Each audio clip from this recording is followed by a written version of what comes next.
Hi, I'm Ted from Flexiana. End-to-end testing can be quite difficult, and it can get pretty complicated. To keep things simple, we run them at the REPL. Check it out. Well, it started. Okay, then I'm going to explain how I develop end-to-end tests. And I will try to start my system now. I will start Frankie now. I'm using Emacs and WSL on Windows for developing. And I started Frankie here.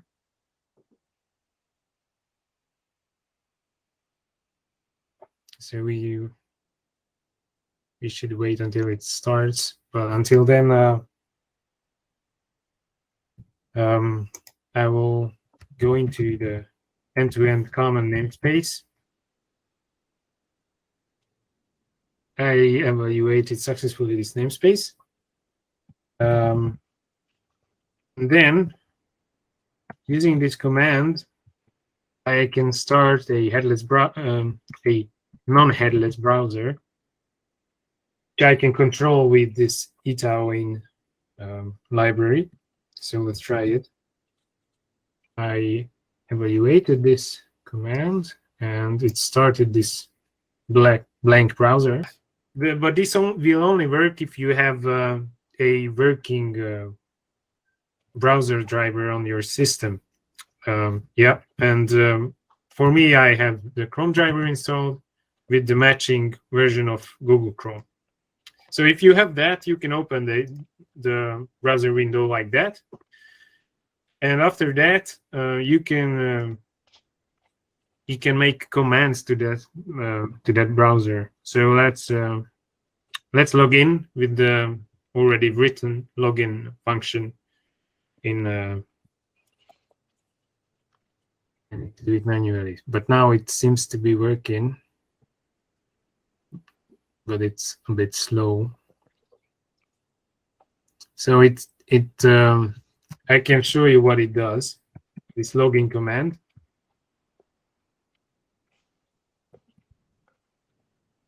This login command navigates to the base URL of Frankie.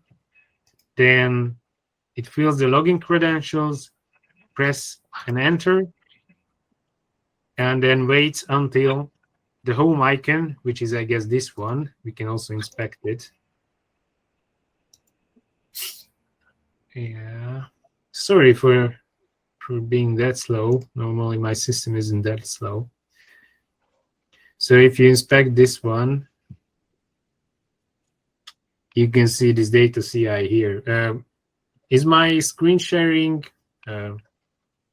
big enough, or I don't know? Can you read this? Yes, data? I can read that.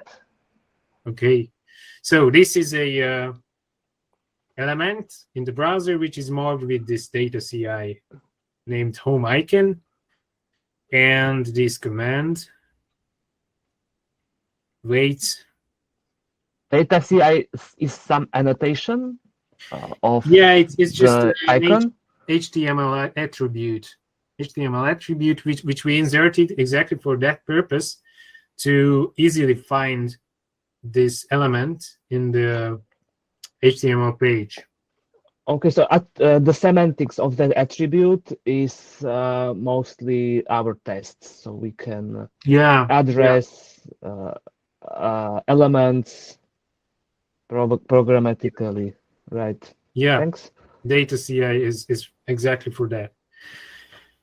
Okay. So let's do some other actions. For example, let's play with the board test. I will go into the board test namespace. I will also evaluate this whole namespace too. Go to the test, and I can show you how this test, what this test does. So this test the first part of the test changes the candidate stage on the board. And I will evaluate the commands one by one to see what happens on the board. So first, this open stage command, this is already previously written, opens a stage on the board. So this command should open the to be sorted stage. And I can show you what it does. Actually, it this droppable query is the area inside this stage. If you open the stage, I will open it now manually. This area is the droppable area of the stage, and it will toggle the stage. I mean, click on this icon if this droppable area is not visible. So if this area is not visible, means actually that the stage is closed. So if the stage is closed, we will toggle the stage with the stage name. This toggle stage will click this icon. I won't go into the details how this query is created, but it will click on this arrow, and then it will wait until the droppable query, until this element within the stage is visible. It's this element, actually. We can also inspect this one, but it's really slow. So yeah, so this is the droppable element. It's actually a div inside this stage element. So let's try it. I close it again, and I will open this stage, and it opens the to be sorted stage. I can change it to toggle stage so that we can close it again, and I can also change it to some other stage. Let's say contacted, so that we will open the contacted stage. Yeah, so let's go back to the original version. So we open the stage to be sorted. Then we drag and drop the candidate Musi to contacted. This drag and drop candidate does the following. It moves the mouse to the candidate, which will be Musi, then presses the button down. Then this is some minor adjustment which needs to be done, because otherwise this EA in command wouldn't work, the next one. So it moves a bit the candidates first, then it moves the candidates to the target area, and then it moves back a bit because it would overshoot it, because if you try to move a candidate by hand, it moves to the contacted, and if you see now, it would be the candidate would be moved to working on Q and TT. So it moves a bit back to contacted, and then releases the mouse button. So this is what this drag and drop candidate does. So this minus 100, that's the width of 1, 2, 3 panels. Yeah, that's the width of these 3 panels. So this is what it does. Yeah. Yeah. So let's try the drag and drop Musi to contacted. Yeah, and it ended in contacted. And now this dialog, this modal window is appearing, and this click primary button confirms this this movement, and presses the confirm button. And Then we check whether the candidate Musi is under the stage contacted with this command, which is also a complex XPath query in the background. I won't go into details, but it checks actually whether this Musi candidate card is located within the div of contacted. Yeah, so let's see whether candidate Musi is under the stage contacted, and it's true. So our assertion is correct. Okay, and after that we're making another assertion. We Sir, yeah. Change the name of the contacted to something else that show it failing, please. You mean here? Yeah. Change to something else to show us. Yeah, so let's check whether the candidate Musi is under the stage to be sorted. It's not, but then we can check whether Masi is. It should be, yeah, because Masi is under the stage to be sorted. Yeah.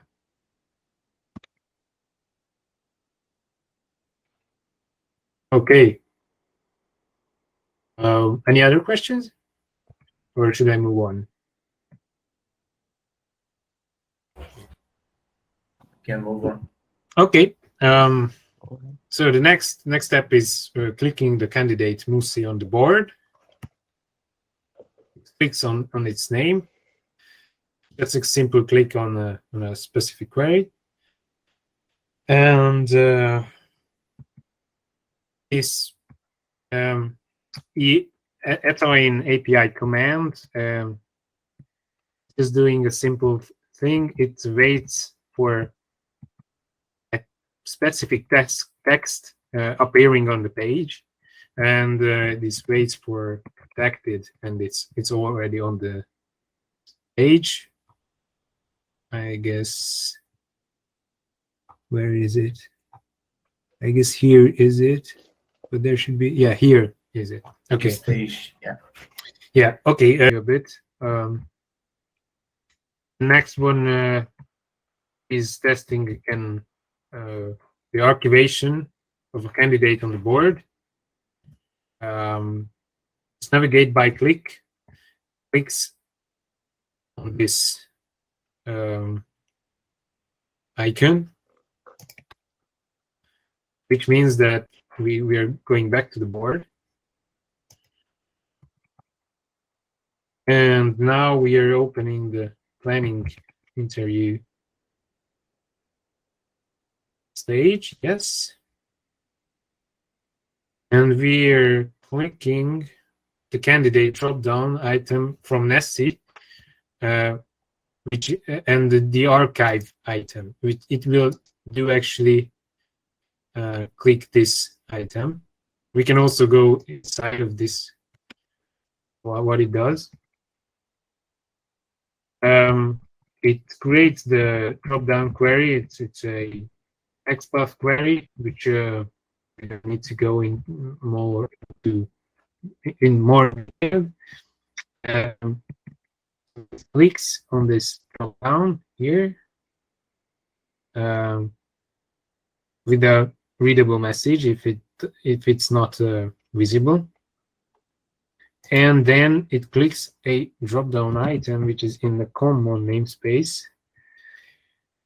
And this clicks a item within the drop-down. And yeah, so it's actually 2 mouse clicks on the right elements. So we can try it now. Let's click archive on Nessie. Yeah, it worked. And click radio is clicking a radio input on the screen with the specified text. Click the "it wasn't a good time." video, selected it, and then we are clicking the confirm button, and this is moved the candidate Nessie to the ArcX candidates. So now I missed the toast. It already disappeared, so I cannot evaluate this one because it will time out. But this assertion would have checked the toast message, which you could see on the top right corner, and then it would close the toast afterwards. And then we are clicking on View Archive button. This is just a primer button click. And it's really slow, but it's here now. And it checks whether Nessie is on this page. And it's on the page, so it won't throw an exception. And we can go back to the board, open the stage planning interview if it would have closed, and then it checks whether Nessie is visible or not, and asserts that Nessie should not be visible. I think this should be by that, but I didn't know that invisible comment at the point I wrote this one. But yeah, Nessie is not visible, so the assertion is true. And I just inserted this expertise icon test for the last task we had, that it checks whether the icon has a tooltip. Yeah, so this is what happens in the board test. I think this should give you a brief overview of how developing end-to-end tests could be done. Another way to debug tests can be the following. I will close this browser now.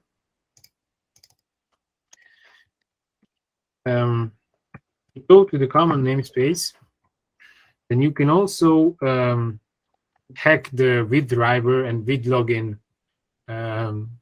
fixtures in order to run the whole test and then see where it's failing.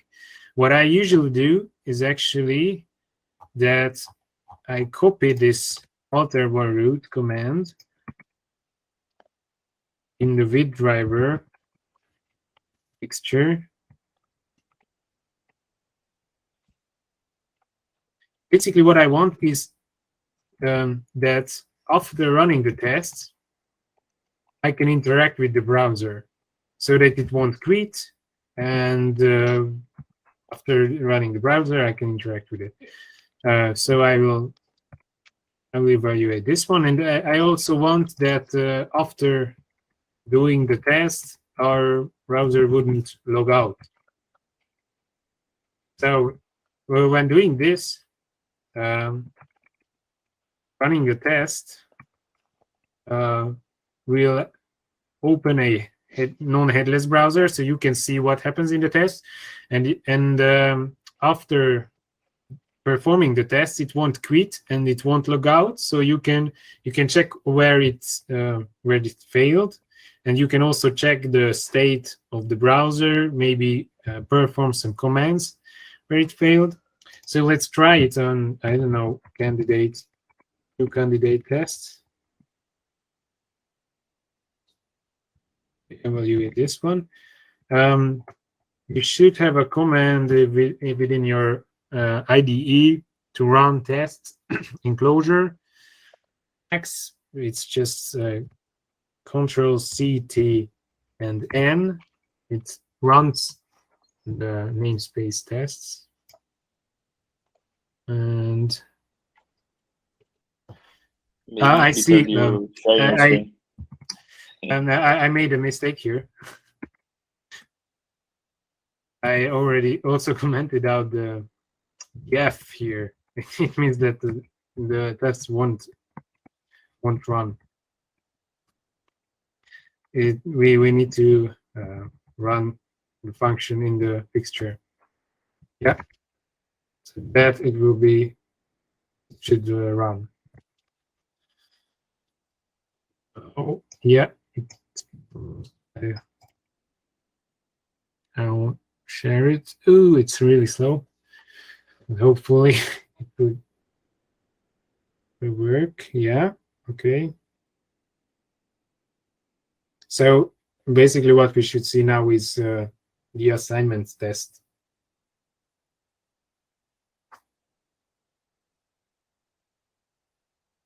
Done. Yeah, it goes to assignments, adds some candidates, select some teams, making some sessions.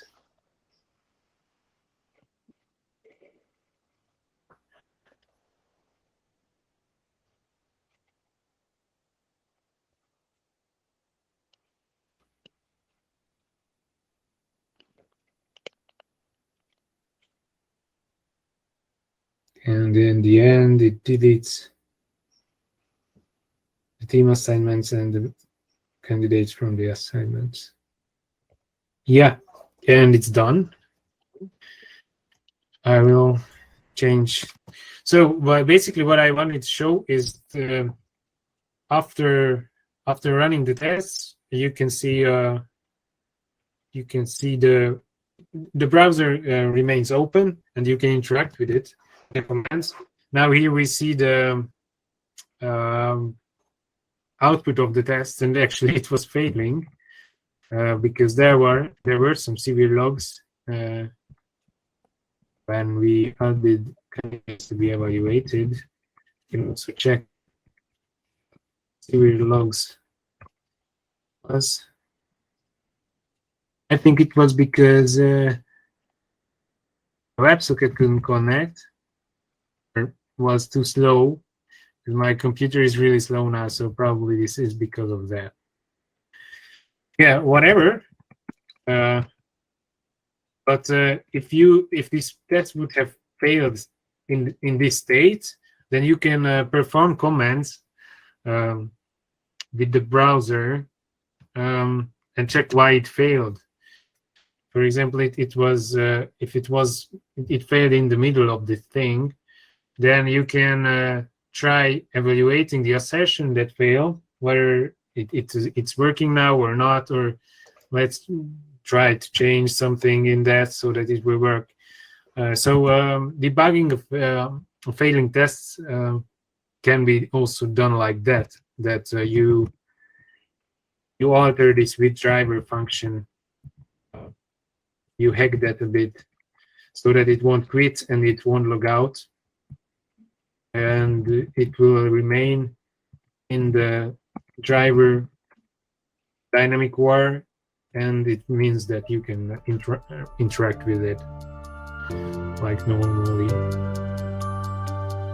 Yeah, so this is basically what I do when I develop end-to-end tests. Whatever. So this is what I do when I develop end-to-end tests. If you liked the video, in the comments down below. And for future videos, make sure to subscribe and press the bell icon for notifications. Peace.